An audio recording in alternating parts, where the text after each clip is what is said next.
Europe 1 Soir, L'interview politique.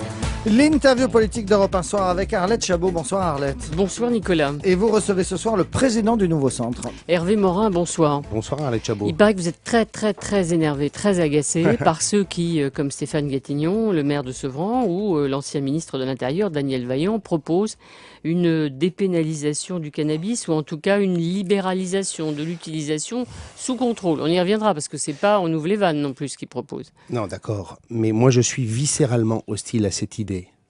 Comme je le disais hors antenne, j'ai été il y a 15 jours dans un centre de lutte contre les addictions. Le cannabis aujourd'hui, c'est, contrairement aux drogues dites douces de nos 20 ans, ce sont des substances toxiques 4 fois plus supérieures à celles des années 80. Donc des taux de concentration considérables, des risques de déscolarisation, des risques psychiatriques. Et le message qu'on adresse parce qu'on n'arrive pas à lutter efficacement contre le fléau de la drogue, c'est on baisse les bras et on décide de dépénaliser et de légaliser. Il faut au contraire marteler à nos enfants qui en effet sont soumis à cette tentation. Qui le nie? Qui peut nier cela? Personne.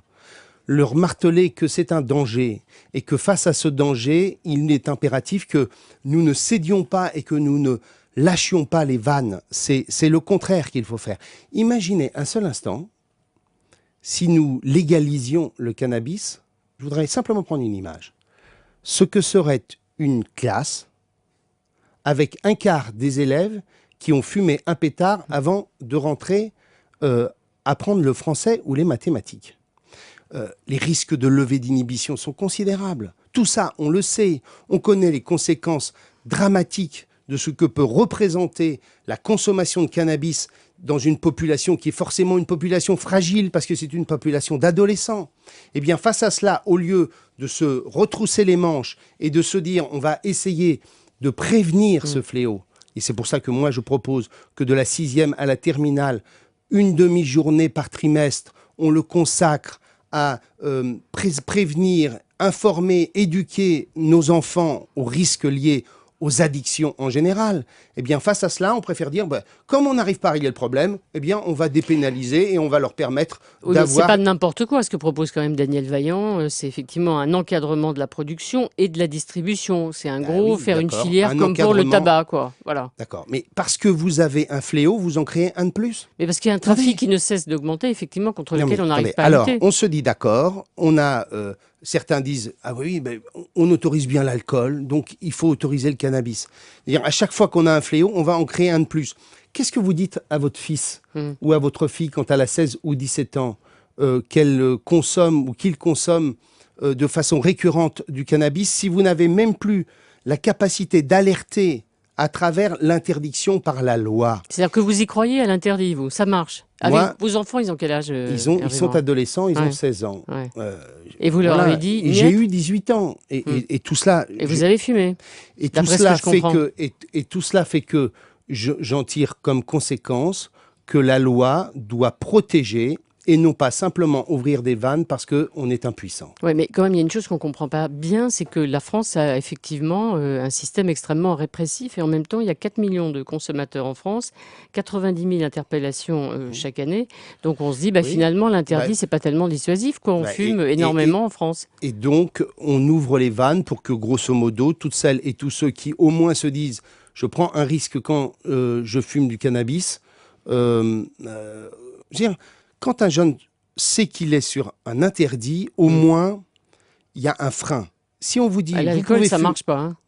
Alors donc, comme ça ne marche pas sur l'alcool, on doit aussi considérer que ça ne doit pas marcher sur le cannabis et donc on ouvre tout. Je veux dire, si à chaque fois qu'on échoue quelque part, il faut se dire que finalement, on peut le faire sur autre chose, très franchement, on va dans le sens contraire de ce que représente la santé publique et la santé de nos enfants. Voilà. Alors, Dominique de Villepin, lui, il a une autre idée. On dit on dépénalise, mais on met des contraventions. Voilà. Oui, des PV. Pourquoi pas? Consommateurs, ouais. Mais moi, je préfère qu'on éduque, qu'on prévienne, qu'on informe. Et donc des cours obligatoires. Des cours obligatoires, tout à l'heure. Une demi-journée par trimestre, de la 6e à la terminale et non pas simplement quelques heures, une fois dans toute la scolarité, pour prévenir nos jeunes des risques du cannabis. Savez-vous combien de jeunes en France fument 5 à 6 fois par jour du cannabis selon les psychiatres? 10%. 30% des jeunes fument entre 10 et 15 fois du cannabis par mois. Et la seule réponse qu'on apporte, c'est leur dire fumez encore plus facilement. Ben moi, ce n'est pas la réponse que je fais. Je ne démissionne pas face à ce qui peut être un fléau. On a débattu à l'Assemblée du mariage homosexuel. Vous avez voté contre ?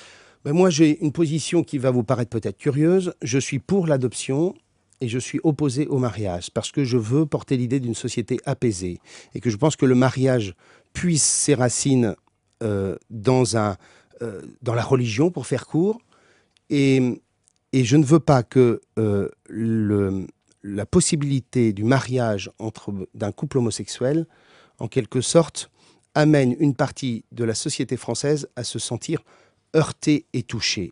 Je suis en revanche favorable à l'adoption pour une raison simple, c'est qu'aujourd'hui on est dans un système hypocrite. L'hypocrisie, elle consiste, quand on est un couple homosexuel, de cacher le compagnon dans le placard le temps de l'agrément, d'adopter cet enfant, de ressortir le compagnon. Et donc moi, au nom des droits de l'enfant et de la protection de l'enfant, je veux que s'il arrive quelque chose à l'un des deux, eh bien celui qui a aussi élevé l'enfant puisse bénéficier de l'autorité parentale et continuer l'éducation de cet enfant.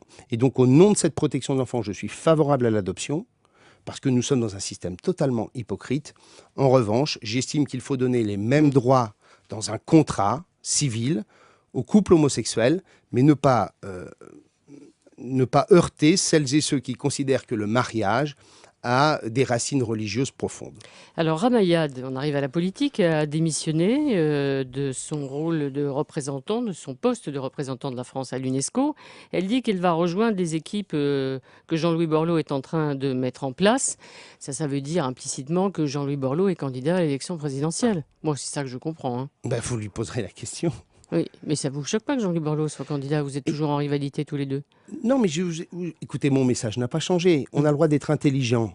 On a le droit, l'un et l'autre, de vouloir porter le message de la famille centriste au moment de l'élection présidentielle et dans le même temps, considérer qu'on ne va pas rentrer dans des rivalités de personnes. Quand vous voyez les primaires au sein des Verts ou au sein du Parti socialiste, moi, j'ai pas envie de vivre la même chose pour la famille centriste. Nous sommes en train de nous reconstruire à travers une alliance et au même moment, on engagerait les conditions de notre déchirement. Et donc, je préfère que l'un et l'autre disions je suis candidat à l'investiture centriste. Et vous verrez à l'automne. Et à l'automne, en fonction de la situation politique, l'un ou l'autre sera candidat. Avant de vous laisser avec Nicolas, parce que c'est une panique à l'UMP, on dirait aujourd'hui. C'est terrible, parce que Ramaya a l'air effectivement de confirmer, en tout cas, une candidature centriste, et notamment celle de Jean-Louis Borloo. Ils disent, ça y est, 21 avril à l'envers. Ils sont fous, ces centristes.